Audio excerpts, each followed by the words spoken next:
বর্ষা নামতেই রাস্তার বেহাল দশা, খানাখন্দে ভরা এই রাস্তা, প্রায় 5 কিলোমিটার রাস্তা।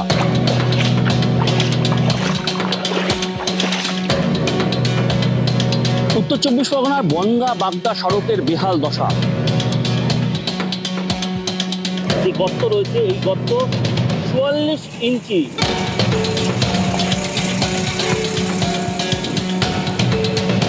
12 ইঞ্চি স্কেল, সেই স্কেল কিন্তু প্রায় 8 ইঞ্চি 9 ইঞ্চি এই রাস্তার মধ্যে ঢুকে যাচ্ছে।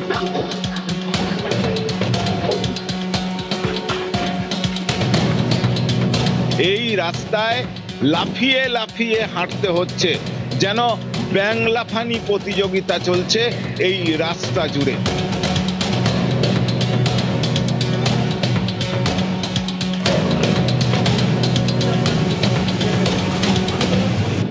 আপনারা দেখতেই পাচ্ছেন যে একদম ছোটোখাটো ডোবা বা জলাশয়ের আকার নিয়েছে।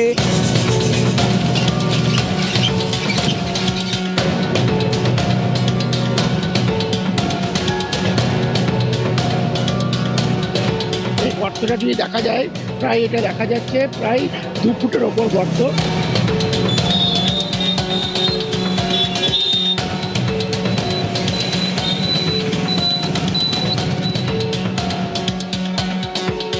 রাস্তা না পুকুর বোঝাই মুশকিল।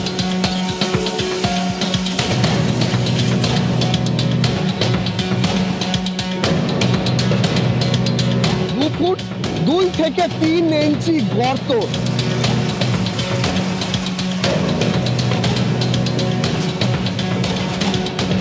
প্রায় 1 কিলোমিটারও বেশি রাস্তা, যে রাস্তা দীর্ঘদিন ধরে বেহাল হয়ে পড়ে রয়েছে।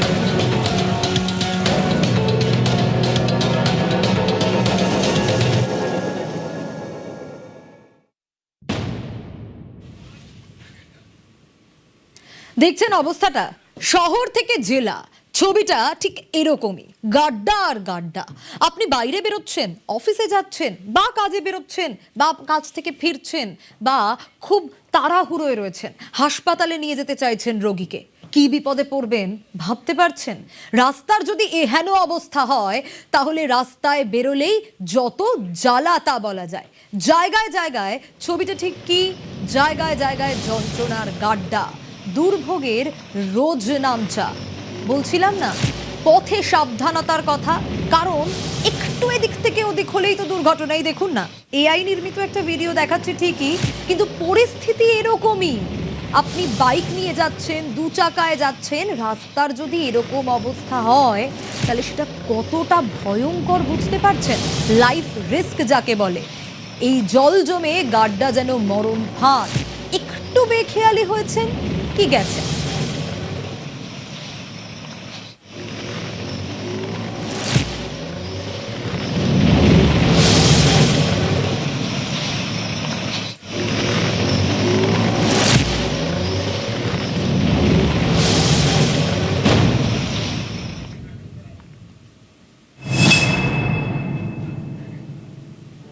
সড়ক নয়, এটা নরকে পরিণত হয়েছে।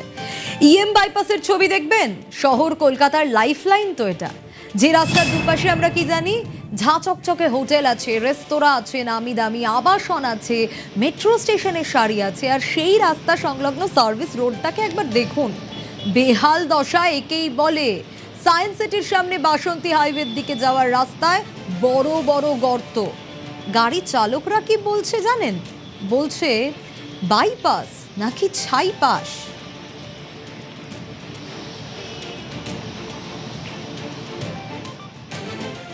গাড়ি চাকা পাংচার হচ্ছে, সেদিন যাচ্ছিলাম আমি, আমার দুপ করে চাকাটা পাংচার হয়, ওখানে পড়ে গেল। খুব কষ্ট করে এখানে প্রবলেম হচ্ছে, অনেক প্রবলেম হচ্ছে যেতে।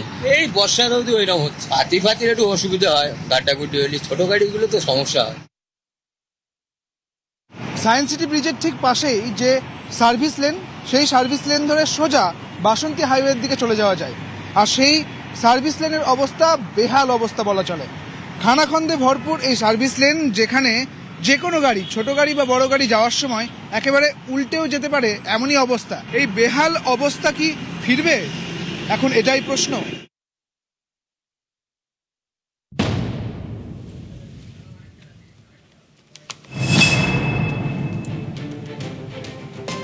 শহরের ছবি তো দেখাচ্ছিলাম, চলুন এবার একটু জেলা সফরে যাই।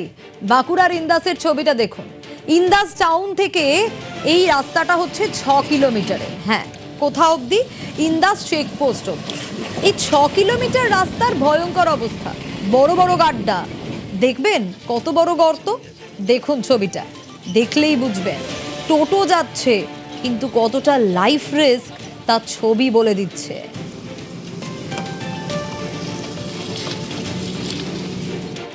রাস্তার অবস্থা ভালো নয়, দেখতে পাচ্ছে গর্ত হয়ে যাচ্ছে, মানে দুপা সরে গেলেই গর্ত। মোটর সাইকেলে যাচ্ছে, সিঙ্গেলেও পড়ে যাচ্ছে, ডবলেও পড়ে যাচ্ছে। গাড়ি এলো 10 হাত তফাৎ থেকে মানে সাবধান হতে হচ্ছে, মানে জমি দিয়ে হেলে চলে যেতে হচ্ছে। যিনি সরকারি আসছে সেই সরকারি ওই একটু করে তালি মারছে, করে দিয়ে চলে যাচ্ছে, যে বলছে বাগানো হয়ে যাচ্ছে। খারাপ, এই তো চেকপোস্ট থেকে রেল লাইন, আমাদের এটুকু চেকপোস্টের রেল লাইন পর্যন্ত খুবই খারাপ। রাস্তা দিয়ে কেউ গেলে ওটা চাপা নিয়ে যাচ্ছে, বস্তা থেকে পড়ে যাচ্ছে। এটা ইন্দাস থেকে চেকপোস্ট 6 কিলোমিটার। এটা তো প্রায় তো জেলা পরিষদের কাজ। এটা আমরা চাই যে এটা যেন পিডব্লিউ কে ধরানো হোক রাস্তাটা। একটা রাস্তার ওপরে 2 থেকে 3 ফুট গর্ত মৃত্যু হাতছানি দিচ্ছে, যে কোনো সময় ঘটতে পারে দুর্ঘটনা। নেতারা আসে, প্রতিশ্রুতি মেলে, রাস্তা রিপেয়ারিং হয়, কোনো মতে গোজা তালি দিয়ে রাস্তা রিপেয়ারিং করে। এলাকার মানুষের আশাবাদী যে বঞ্চনা এতদিন সরকার করেছে, এই সরকার সেই বঞ্চনা করবে না। সেই সরকার তাদের সুরাহা করবে, আতঙ্কের পরিবেশ থেকে তারা মুক্তি পাবে। এলাকার মানুষ কিন্তু এমনটাই আশাবাদী।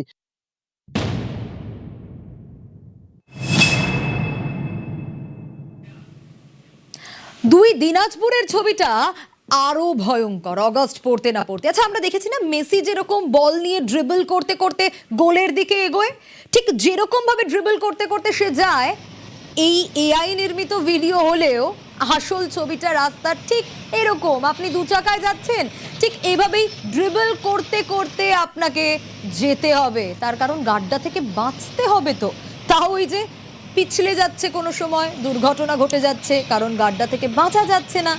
এত এভাবে কি যাওয়া যায়? দেখুন শুধু, খানা খন্দে ভরা উত্তর দিনাজপুরের চাকুলিয়া। কিরকম বড় বড় গর্ত দেখছেন রাস্তায়, কতটা রিস্ক দেখুন। এই যে ড্রিবল করতে করতে যাওয়ার কথা বলছিলাম এক্ষুনি, ঠিক সেটাই করতে হচ্ছে, কারণ উপায় নেই তো। রাস্তাগুলোর এরকম অবস্থা, কোনো রাস্তা 6 মাস আগে তৈরি হয়েছে, কোনো রাস্তা আরো কিছুদিন আগে তৈরি হয়েছে, আর এই কমাসে এই রকম ভয়াবহ অবস্থা। রাস্তার অবস্থা অতটা ভালো না, যাওয়া আসার খুবই অসুবিধা, সব জায়গায় গর্ত আছে। অনেকদিন হলো বানাবার রাস্তাটা তৈরি করার জন্য, তৈরি করলো কিন্তু ঠিক মতন কাজ হয়নি।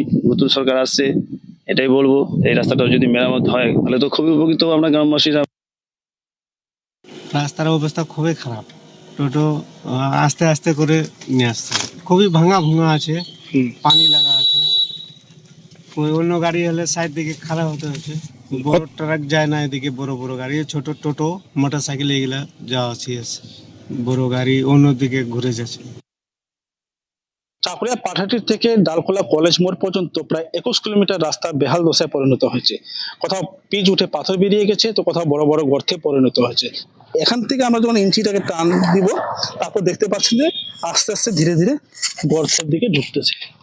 এই হচ্ছে চাকুলিয়ার যে পাঠাটি থেকে ডালখোলা কলেজ মোড় পর্যন্ত যে গ্রামীণ সড়ক যোজনার যে প্রকল্পের যে রাস্তা, সেই রাস্তার অবস্থা।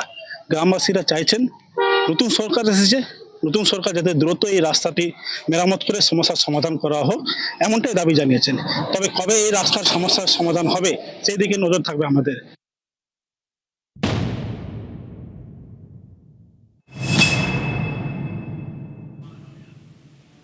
এবার বালুরঘাটের ছবিটা দেখাই। ওই যে বলছিলাম অগস্ট পড়তে পড়তে দুই দিনাজপুরের একেবারে ভয়ঙ্কর অবস্থা। বালুরঘাটের ছবি দেখলেও আঁতকে উঠবেন আপনি, কারণ বালুরঘাটেও সড়ক নরকে পরিণত হয়েছে। এই গর্ত কত বড় গর্ত বুঝতে পারছেন? খানা খন্দে ভরা। ভাবুন অবস্থা রাস্তার।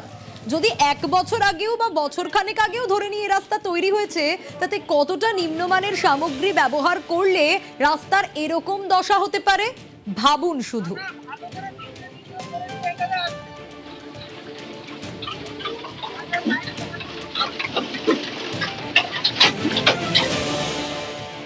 দক্ষিণ দিনাজপুরের বালুরঘাটের গোটা রাস্তায় খানা খন্দে ভর্তি জল জমে থাকছে।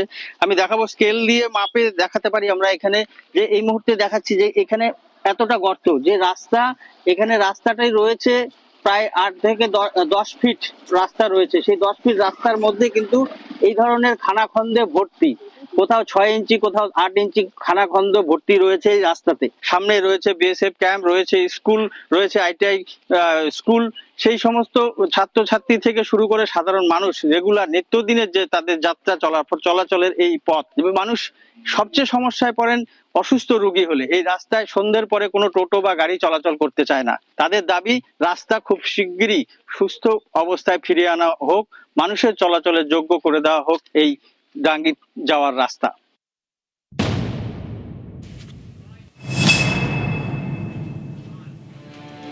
একটু আগে বলছিলাম না নিম্নমানের সামগ্রীর কথা, উত্তর 24 পরগনার শাসন তার বড় উদাহরণ।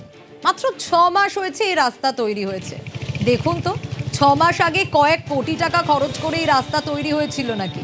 বর্ষা নামতে পিচের প্রলেপ উঠে কঙ্কাল বেরিয়ে গেছে রাস্তা।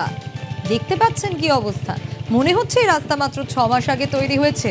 কতটা নিম্নমানের সামগ্রী ব্যবহার করলে 6 মাসেই একটা রাস্তার এরকম দশা হতে পারে? প্রায় কোটি কোটি টাকা ব্যয়ে মাত্র মাস 6 আগেই রাস্তা তৈরি হয়েছে।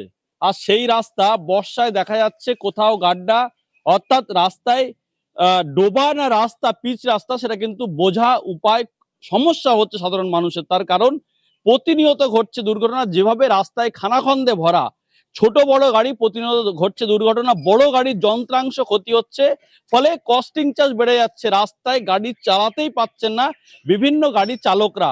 ফলে তুমি দেখতে পাচ্ছ এটা হচ্ছে বোয়ালঘাটা আমিনপুর রোড। দীর্ঘদিন ধরে এই রাস্তা কিন্তু বেহাল।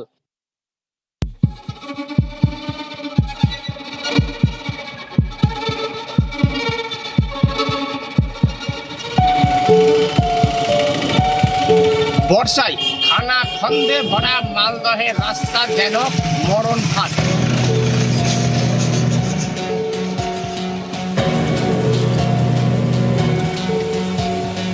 বর্ষা নামতেই রাস্তার বেহাল দশা। খানাখন্দে ভরা এই রাস্তা, প্রায় 5 কিলোমিটার রাস্তা।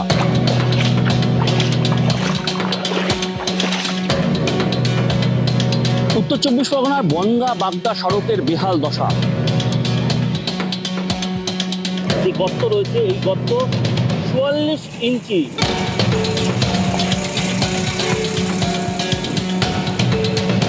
12 ইঞ্চি স্কেল, সেই স্কেল কিন্তু প্রায় 8 ইঞ্চি 9 ইঞ্চি এই রাস্তার মধ্যে ঢুকে যাচ্ছে।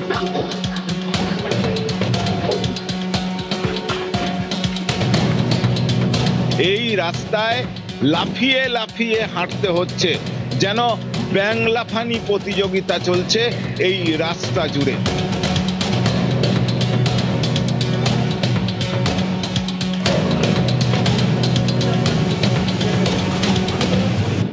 আপনারা দেখতেই পাচ্ছেন যে একদম ছোটোখাটো ডোবা বা জলাশয়ের আকার নিয়েছে।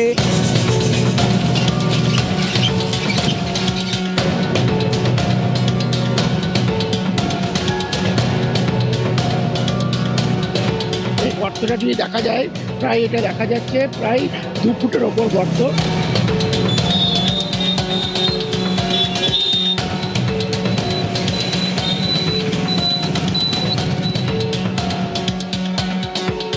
রাস্তা না পুকুর বোঝাই মুশকিল।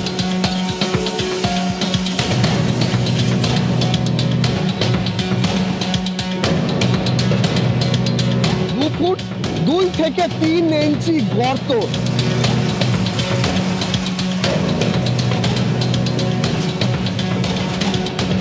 প্রায় 1 কিলোমিটারও বেশি রাস্তা, যে রাস্তা দীর্ঘদিন ধরে বেহাল হয়ে পড়ে রয়েছে।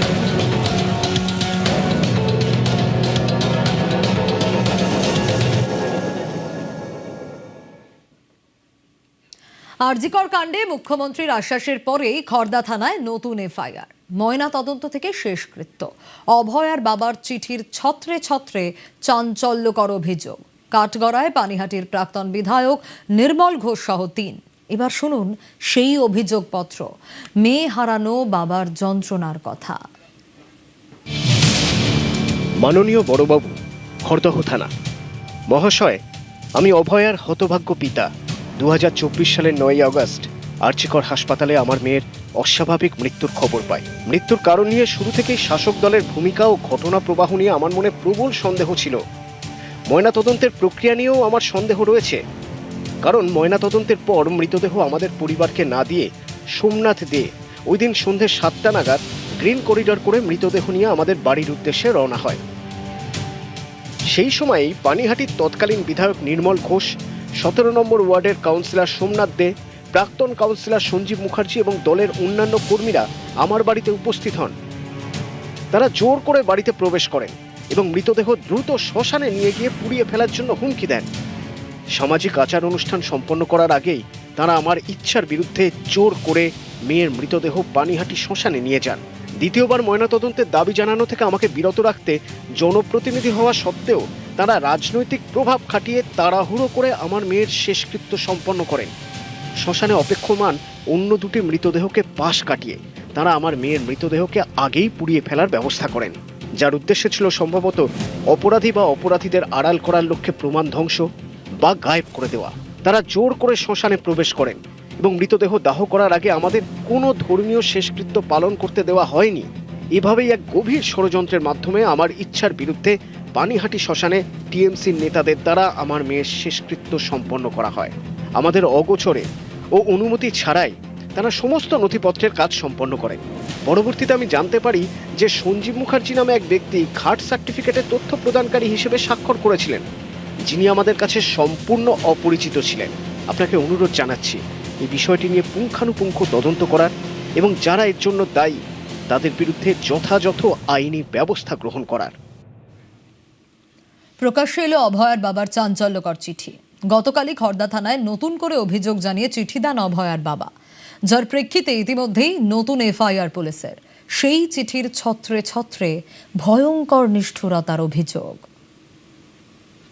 আমার মেয়েকে তাড়াতাড়ি পুড়িয়ে দিয়েছিল, সেই ব্যাপারটা নির্মল ঘোষ, সঞ্জীব মুখার্জি আর সোমনাথ দে, কেন এর কি উদ্দেশ্য ছিল?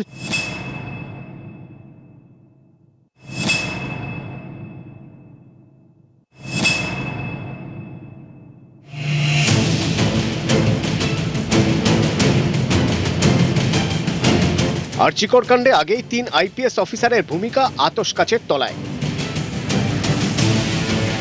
এবার খড়দা থানায় অভয়ের বাবার নতুন অভিযোগের প্রেক্ষিতে পানিহাটির প্রাক্তন তৃণমূল বিধায়ক সহ 3 জনের বিরুদ্ধে দায়ের হলো এফআইআর। স্ক্যানারে নির্মল ঘোষ, সোমনাথ দে ও সঞ্জীব মুখোপাধ্যায়।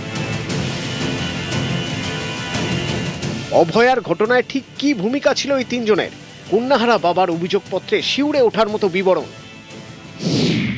অভয়ার বাবা লিখেছেন, 2024 সালের 9ই অগস্ট আরজিকরে ময়নাতদন্তের পরে তার মেয়ের মৃতদেহ নিয়ে গ্রিন করিডর করে বাড়ির দিকে রওনা দেন 17 নম্বর ওয়ার্ডের তৃণমূল কাউন্সিলর সোমনাথ দে। ঘড়িতে তখন সন্ধে 7টা। অভয়ার বাবার দাবি, পানিহাটির সে সময়ের বিধায়ক নির্মল ঘোষ, প্রাক্তন কাউন্সিলর সঞ্জীব মুখার্জি সহ অন্যরা তাঁর বাড়িতে জোর করে ঢোকেন, দ্রুত শ্মশানে গিয়ে মৃতদেহ দাহ করার জন্য হুমকি দেন বলে অভিযোগ। এরাই হচ্ছে সেই মানুষ যারা আমার মেয়েকে দ্রুততার সঙ্গে এনে তথ্য প্রমাণ লোপাটের যে হয়েছে তার শেষ তথ্য প্রমাণ লোপাট করে। অভিযোগপত্রে অভয়ার বাবা লিখেছেন, শেষ যাত্রার সময় সামাজিক আচার অনুষ্ঠান করার আগেই জোর করে তার মেয়ের মৃতদেহ নিয়ে যাওয়া হয় পানিহাটি শ্মশানে। অভয়ার বাবার দাবি, আগে থেকে 2টি মৃতদেহ শ্মশানে থাকলেও জোর করে আগে অভয়ার শেষকৃত্য সেরে ফেলা হয়। সন্তানহারা মা বাবার সন্দেহ প্রমাণ লোপাট করে অপরাধী বা অপরাধীদের আড়াল করাই ছিল এর উদ্দেশ্য। নির্মল ঘোষ, সোমনাথ দে, সঞ্জীব মুখার্জি আমাদের সঙ্গে প্রতারণা করে আমার মেয়েটাকে পুড়িয়ে দিল এবং ডেড বডি যখন চুল্লিতে ঢুকিয়ে দেওয়া হলো, একটা শব্দহারা বাবা মা তার সামনে গিয়ে নির্মল ঘোষ সঞ্জীব মুখার্জির পিঠ চাপড়ে বলছে, ওয়েল ডান বয়, ওয়েল ডান বয়। পানিহাটির অভয়ার বাবার অভিযোগের পরই নড়ে চড়ে বসলো খড়দহ থানার পুলিশ এবং খড়দহ থানা তদন্তকারী আধিকারিক। তারা পানিহাটি শ্মশানে এসে ফটোগ্রাফি করলেন এবং এখানকার যিনি ম্যানেজার রয়েছেন ভোলানাথ পাত্র, তার অফিসে গিয়ে কিন্তু জিজ্ঞাসাবাদ করছেন। অভয়ার বাবা শেখর দেবনাথের দাবি, ঘাট সার্টিফিকেটে তথ্য প্রদানকারী হিসেবে সই করেছিলেন প্রাক্তন কাউন্সিলর সঞ্জীব মুখোপাধ্যায়, যাকে তিনি চিনতেন না। দাহ করার যে কাগজ, সেখানে নাকি তিলোত্তমার বাবা মার সই ছিল না? সই ছিল না, সঞ্জীব মুখার্জি সই করেছিল। সই তো আমার আছে একদম স্পষ্ট, পুরো নাম দিয়ে লিখে করেছি, মানে শর্ট সিগনেচার করেও নিইনি, নিচে আমার ফোন নাম্বার, টেলিফোন নাম্বারটাও দিয়ে রাখা আছে। কারণ কেন করছেন এগুলো? কোভিডের সময় অভয়ার পরিবার আপনাকে বলেছিল দায়িত্ব নিতে? অবশ্যই। শেখর দেবনাথের অভিযোগের ভিত্তিতে খড়দা থানার পুলিশ ভারতীয় ন্যায় সংহিতার 9টি ধারায় এফআইআর দায়ের করেছে। বিএনএস এর 238 নম্বর ধারায় প্রমাণ লোপাটে ভুল তথ্য দেওয়া, 255 নম্বর ধারায় অপরাধীকে আড়াল করতে আইন ভঙ্গ, বিএনএস এর 3 নম্বর ধারার 5 নম্বর উপধারায় একই উদ্দেশ্যে একাধিক ব্যক্তির সংগঠিত অপরাধ, 301 নম্বর ধারায় মৃতদেহের প্রতি অসম্মান ও শ্মশানে অনধিকার প্রবেশ, 61 2 নম্বর ধারায় অপরাধমূলক ষড়যন্ত্রের মতো গুরুতর ধারায় মামলা রুজু হয়েছে। বিরলের মধ্যে বিরলতম অপরাধ, সেই ক্ষেত্রে যদি সিবিআই এই ধরনের তদন্ত করে, যার জন্য আবার নতুন করে এসআইটি গঠন করতে হয়, তাহলে আসলে সর্ষের মধ্যে ভূত লুকিয়ে আছে বলে আমাদের ধারণা। যদি এই দাহ কার্য নিয়ে কোনো অন্যায় কিছু থাকে, নিশ্চয়ই সিবিআই সেটা খোঁজ নিত। এরপরে না বিপদে পড়া পরিবারকে পাড়া প্রতিবেশীরা সাহায্য করতে যেতে ভয় পাবে, এমন কিছু করবেন না। মুখ্যমন্ত্রী হিসেবে শপথ নেওয়ার পরই আর্চিকর কাণ্ডে 3 আইপিএস অফিসারকে সাসপেন্ড করে তদন্তের আওতায় আনেন শুভেন্দু অধিকারী। এরপর গত রবিবার পানিহাটিতে গিয়ে অভয়ার পরিবারকে সুবিচারের আশ্বাস দেন তিনি। অভয়া বলিনি, মানুষ আমাদের জিতিয়েছে অভয়ার বিচার দিতে। আমার লিমিটেশনের মধ্যে আমি কমিটেড, আমি কমিটেড, আমি কমিটেড। মুখ্যমন্ত্রী একথা বলার পরই খড়দা থানায় অভিযোগ দায়ের করেন শেখর দেবনাথ। এ ব্যাপারে প্রাক্তন তৃণমূল বিধায়ক নির্মল ঘোষ ও পানিহাটির প্রাক্তন চেয়ারম্যান সোমনাথদের কোনো প্রতিক্রিয়া পাওয়া যায়নি। নিউজ 18 বাংলা।